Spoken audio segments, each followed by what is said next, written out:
Health টিপসে আপনাদের সবাইকে স্বাগতম জানাচ্ছি। আমাদের আজকের আলোচনার বিষয় প্রাকৃতিক উপায়ে 10 থেকে 15 দিনে কিডনিতে জমা পাথর দূর করুন। কিডনিতে পাথরের সমস্যায় অনেকেই ভুগে থাকেন।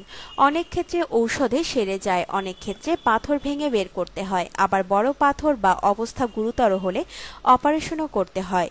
কিন্তু কিছু প্রাকৃতিক উপায়ে সেটা অনেক সময় সমাধান করা সম্ভব। তাই আজ সবাইকে জানাতে চাই কিডনিতে পাথর সমস্যা প্রতিকারের জন্য সত্যিকারভাবে কার্যকরী ও ফলপ্রসূ একটি রাশিয়ান ভেষজ রেসিপি।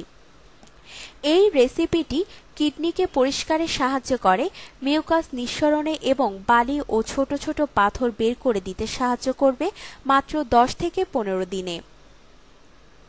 বাজরা বাজরা হচ্ছে এক প্রকার সাশ্রয়ী খাদ্যশস্য যা কিডনিতে থাকা পাথর অপসারণের চিকিৎসায় ভূমিকা অসামান্য। অনেকেই হয়তো একে চেনেন না, অনেকে আবার পাখির খাদ্য হিসেবে ব্যবহার করেন। এই বাজরা দিয়ে রুটিও তৈরি করা যায়। অনেকেই দাবি করে যে এই বাজরা কিডনির সমস্যা প্রতিরোধ করতে সাহায্য করে। এছাড়া এটা কার্যকরীভাবে কিডনিকে পরিষ্কার করে, বালি ও বিষাক্ত পদার্থ বের করে দেয়, কিডনি ও মূত্রাশয়ের ছোট ছোট পাথর বের করে দেয়। এছাড়া এই জোয়ার হচ্ছে উচ্চ পুষ্টিমান ও ঔষধি গুণসম্পন্ন এক বিশেষ ধরনের খাদ্যশস্য। কিডনিতে থাকা পাথর দূরীকরণের পদ্ধতি: 200 গ্রাম অর্থাৎ 1 কাপ বাজরা নিয়ে কুসুম গরম পানিতে খুব ভালোভাবে ধুয়ে রাখতে হবে। এটা করতে হবে রাতের বেলা, তাহলে ভালোভাবে ভিজবে। তারপর সেই ভেজানো বাজরাগুলো 3 লিটার ধারণ ক্ষমতা সম্পন্ন একটি পাত্রে নিয়ে এর 2 থেকে 3 অংশে ফুটন্ত গরম পানি দিতে হবে এবং পাত্রটির মুখ খুব ভালোভাবে বন্ধ করে একটি কাপড় দিয়ে ঢেকে সারা রাত রেখে দিতে হবে। পরদিন সকালে পাত্রটিতে এক ধরনের সাদা ঘোলাটে তরল পাওয়া যাবে। এটাই হচ্ছে সেই কাঙ্ক্ষিত ঔষধ। এখন এই পানিটি অন্য একটি পাত্র বা বোতলে নিয়ে নিন এবং সারাদিন যে কোনো সময় যে কোনো পরিমাণে পান করুন, কোনো বাধা নিষেধ ছাড়াই। আর বাজরাগুলো ফেলে না দিয়ে পরিজ হিসেবে রান্না করে সকালে স্বাস্থ্যসম্মত নাস্তা হিসেবে খেতে পারেন। 1 কাপ বাজরার সাথে 3 কাপ পানি দিয়ে 15 মিনিট ফুটালেই তৈরি হয়ে যাবে সকালের নাস্তা।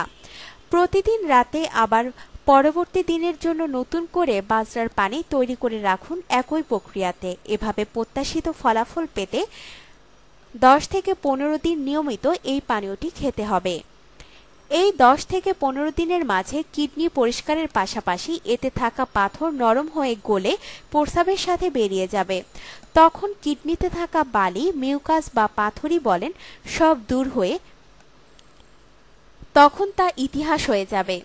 ফোলা কমে গিয়ে কিডনি ও মূত্রতন্ত্রের বিভিন্ন অঙ্গগুলো সুস্থ ও স্বাভাবিক অবস্থায় ফিরে আসবে। এই খাদ্যশস্যটি প্রত্যেকের জন্য প্রযোজ্য, সাশ্রয়ী এবং সহজলভ্য, এবং এটি যদি প্রতিদিনের খাদ্য তালিকায় যুক্ত করা হয় তবে তা অবশ্যই কিডনির জন্য স্বাস্থ্যকর হবে। যে কোনো রোগের ক্ষেত্রেই প্রতিরোধ প্রয়োজন, বিশেষ করে শরীরের সম্ভাব্য রোগ এড়ানোর জন্য এবং প্রাকৃতিক উপায়ে একে পরিষ্কার রাখার জন্য। এছাড়া লেবু এবং জলপাই তেলের মিশ্রণ তৈরি করে খেলে তা পিত্তথলি এবং কিডনির পাথর গলাতে সাহায্য করে। আপনার জীবনকে আনন্দময় করে তুলতে এবং বিভিন্ন স্বাস্থ্য টিপস ও পরামর্শ পেতে আমাদের চ্যানেল সাবস্ক্রাইব, লাইক ও শেয়ার করবেন। ধন্যবাদ।